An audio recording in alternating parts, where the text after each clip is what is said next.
Hi, and welcome back to Plastic Models by Regular Dude, and part number 5, condensed, of the Dragon 1/35 scale SdKfz 251/21 drilling. Start this video off, if you would rather see the full-on 27-minute step-by-step, blow-by-blow of the track assembly and installation on this kit, click on the link in the description box or click on the link on the end screen of this video. So step number 13 is gluing on all this stuff and the tracks. However, I already glued this stuff on, so it was just the tracks. So let's talk a little bit about that. The kit comes with 2 sets of tracks. One set comes in a plastic bag, and it has the difference. The tracks are shaped a little bit differently.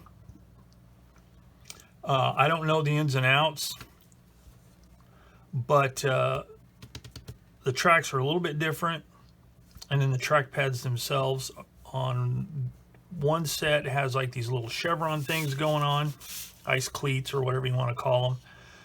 And then the other one just has smooth rubber pads. So I went with the smooth rubber pads.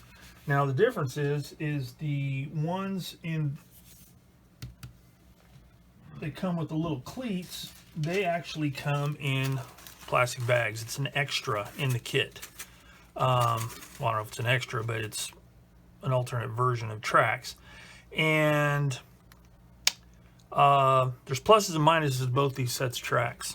So the pluses about, well, the plus about these is they're already ready to go as far as the sprue goes. You don't have to cut them off the sprue and clean up all the edges and all that kind of stuff. However, on these tracks, the inside edge, the inside surface here, don't know if you can see it, but there are ejector pin marks. Now, most of them seem to be protruding a little bit. Some are half protruding and half recessed. Some of them are recessed, so there would be some sanding involved. Now, this Dragon plastic is pretty soft, so I don't think it would be that hard to sand them off, but it would be tedious. Now, if I had used these tracks, I would not have gone to the trouble to clean those ejector pin marks up, because for the most part, they're covered by wheels, and there's going to be paint and dust and or mud, whatever. So that would cover it up, I think. So that would be the benefit of those. Now, the tracks on the sprue, you have to cut them off. So there's that. But there are not any ejector pin marks on the insides of these things, or anywhere for that matter. There's no ejector pin marks. So using a really nice sharp set of cutters, you can almost eliminate any necessary cleanup. So that's one reason why I decided to use these tracks. Another reason is the locating pins and where they contact the track are much more positive than the other ones, and are easier to glue when they're in place. So what I did, and I already took my jig apart, but I created a jig on this using these I-beams. I put a piece of tape sticky side up, then just set these like this on the tape. Mind you, this wasn't flopping around like that. And then what I would do is I would take the individual links, put the guide tooth, guide horn, whatever you want to call it, face down into that groove, put the next link in place,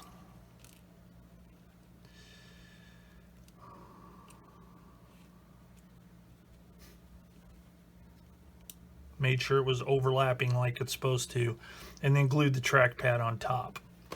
And I was able to assemble the 3 parts necessary for one pair of links, which is link, and a track pad, and then using my to me extra thin. I was able to touch it right inside the surface there, and boom, it would glue it on. So that was the way I went. The other tracks look okay, but I didn't feel like messing around with trying to get those glued together and keeping them workable, because that is crucial. Well, maybe not crucial, but it is important because it helps when installing them onto the vehicle. So that is what I did. I used those tracks. So how did that go? Well, it went pretty well. The tracks, or the instructions, do not indicate how many tracks you need per side. So what I would do is I created a strip that I thought was long enough. Then I wrapped it around and kind of eyeballed how many more I needed. More links, added those, wrapped it around, and finally determined how many I thought I needed. So once they were all glued together, I let them dry so they wouldn't fall apart while trying to assemble them onto the vehicle. And then I wrapped them around. And what I did is I started, where did I start? I started up here somewhere, but what I did is, I think I started right here. So what I wanted to do is I wanted to find a place where, oh no, I'm sorry, I take that back. I started back here because I wanted to be able to use this idler wheel to glue the last link and pad into place, because I glued it all the way around because I didn't want it loose while I'm trying to work on it. So I glued this, let that set up, then I pulled some tension on it, set it down, and made sure it was perfectly flat. While it was laying flat, I just ran some glue along the edges underneath the road wheels, and got them all to stick there. Then I continued to wrap them around here, glued them onto here, but I stopped right about here because I wanted these to be loose so I could create some sag right there. And then I pulled them back. And then when I got to the end, I discovered that I had one link too many. Actually, it was more like half a link too many, because without that one link, there was this huge gap. But with the extra link, all of this was just all jaggedy and not laying flat. So I pondered, and there's what I came up with. I took a link out, and I took it out right here, and you can see where I took it out because there is a little bit of a gap right there, more of a gap than here and here. Now once the track is together, painted, weathered, and all that kind of stuff, it's not going to be that noticeable, and except for the very eagle-eyed, it probably won't get noticed. Okay, and I'm fine with that. You know, I'm not a perfect modeler, and stuff like that is not going to bother me. Now, would it have been nice to have it fit perfectly? Yes, but because there's nothing that's adjustable in this running gear, you're at the mercy of the links on the tracks. Now, I could have cut a wheel off and moved it around or whatever, but I wasn't going to get into all that because that creates a weak point, and we'll get into that in a little bit. So anyway, what I did is I cut one track pad off, and then popped the link out. Then by carefully stretching, you know what, I hadn't glued this, none of this was glued on yet. Okay, it was only glued to here, so that way I had some flexibility up here.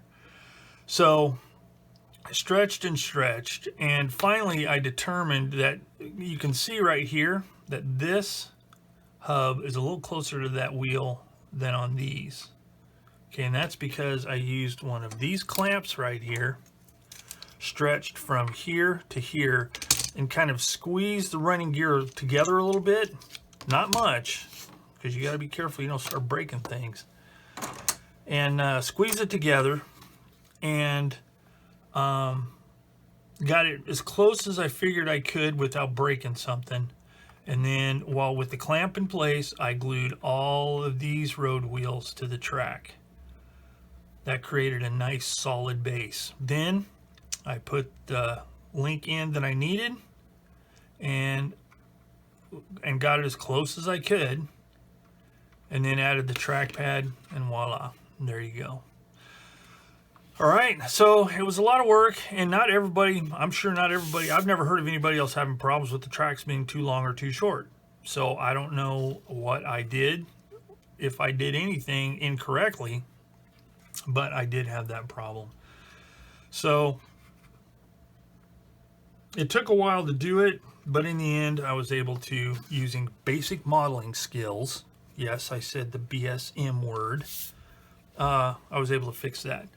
So then I had the same problem on this side, by going, I went in knowing this. So I really didn't have a problem doing it again, but this time, when I put the clamp on here and I started squeezing it together, it snapped the idler wheel off of the axle.